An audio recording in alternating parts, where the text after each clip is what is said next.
Tamasha la Twenzetu kwa Yesu linafanyika kwa nia moja kubwa ya kuwaleta pamoja makundi mbalimbali, itikadi na kila namna ambayo kibinadamu tunaweza kuwa tofauti. Tunakuwa pamoja ili tuweze kufanya mambo yenye malengo mema, kuleta mtazamo chanya, positive mind. Na kipindi hiki kipekee sana pia limekuja kwa wakati ambao Watanzania wanataka kuungana kwa pamoja, hasa kwa kujua kwamba tunaenda kwenye tukio kubwa la kitaifa la kuchagua viongozi wetu. Mwaka huu kutakuwa na matamasha mawili. Kutakuwa na tamasha moja litakalofanyika Mlimani City, ili litafanyika tarehe 19 mwezi wa 6 2025, lakini kutakuwa na tamasha lingine litakalofanyika kwenye viwanja vya Tanganyika Packers, itafanyika tarehe 21 mwezi wa 6 2025. Matamasha yote mawili lengo lao ni moja: kujenga taswira ya watu kuwa na mtizamo chanya, kuleta umoja, kujenga jamii na hasa upande ule wa vijana ambayo iko tayari kujitengenezea maisha wao wenyewe, lakini pia kwa watu wazuri kwa jamii nyingine, kwa jamii nzima, kwa wao wenyewe, kwa familia zao, na kuwa na malengo ya maisha ya kwao. Tumeamua kuwa na viingilio. Na kwa nini tumeamua kuwa na viingilio? Tumefanya iwe ni mchango tu kwa wale watu ambao wamekuwa wakituomba. Wametuomba wengi sana kufanya hili tamasha la watu wazima. Wanasema si hatuwezi kwenda kurukaruka kule uwanjani. Tuandalieni eneo zuri ambalo tunaweza tukakaa, tukatingisha vichwa vyetu na suti zetu na nguo zetu nzuri za mtoko wa ukweli. And then wakutane pale Mlimani City. Na sisi tukapokea mawazo ya watu na maoni ya watu. Kwa hiyo tukaamua kufanya pale Mlimani City na tumeweka viingilio. Yaani ni kama mchango kwa ajili ya kuhakikisha kwamba hili tamasha limefanikiwa. Na michango tulioweka, tumeweka michango ya shilingi 100,000 na mchango mwingine wa shilingi 200,000, na kama una familia ya kwako, rafiki, tumeweka meza ya shilingi 2,000,000 kwa kila meza. Kwa hiyo mtu kama una marafiki, una familia inataka kuja kwa pamoja, unakuja nayo na meza yako, unainunua kwa shilingi 2,000,000. Na unainunua wapi? Hizi tiketi za Mlimani City tutaziuza kama zile za shilingi 5,000.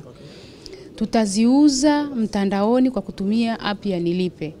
Mtu akienda kwenye Play Store na download Nilipe app, akiingia pale ataona event ya Twenzetu kwa Yesu, na akiona ananunua tiketi yake basi anakaa nayo. Akija pale Mlimani City anaonyesha tu message, akionyesha message anaingia ukumbini. Hili litakuwa ni tamasha la kipekee lenye sura ya kitaifa na kimataifa.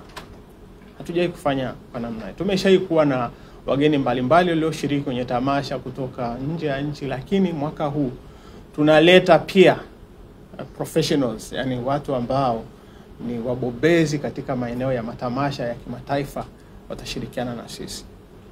Na hapa niseme kwamba mshirikishaji mkubwa atakayetumbuiza, atakayeongoza mambo haya, mmoja tunayemleta mwenye sifa za kimataifa, anaitwa Mese Chino. Mkibogo mtaona kutoka Nigeria. Miaka yote tumekuwa na tamasha moja na tumekusanya mamilioni ya vijana. Mwaka jana tumekusanya vijana 35,000. Mwaka huu tunategemea kukusanya zaidi ya vijana hao pale uwanja wa Tanganyika Packers. Mwaka huu tuna matamasha mawili. La kwanza tutafanya tarehe 19 mwezi wa 6 2025. La pili tutafanya tarehe 21 mwezi wa 6 mwaka 2025.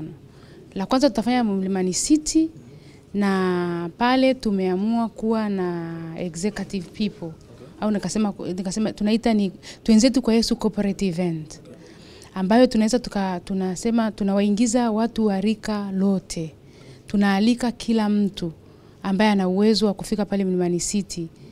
Na kufika pale Mlimani City tumeamua kufanya hivyo kwa sababu ya kuwa na mwimbaji mmoja wa kimataifa ambao tumemtoa nchini Nigeria, ambaye anaitwa Mese Chino, kama mnavyomuona kwenye bango eneo hili hapa. Na tutakuwa na waimbaji wengine pia ambao watavutia tamasha hili la Mlimani City.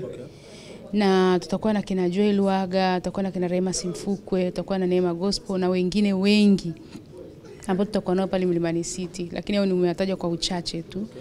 Siku hiyo huo ni usiku wa kumeremeto, wa kupendeza, wa kukaa na kupata vionjo mbalimbali live. Tofauti na kuona kwenye TV au kusikia. Tuje tumuone live. Na hii live hii itakuwa ni ya kipekee sana kwa sababu pia ina upako, inamtukuza Mungu, inazungumza mambo makubwa, inajionyesha namna ambavyo watu wenye vipaji mbalimbali wamevitoa pia kwa ajili ya kumtumikia Mungu.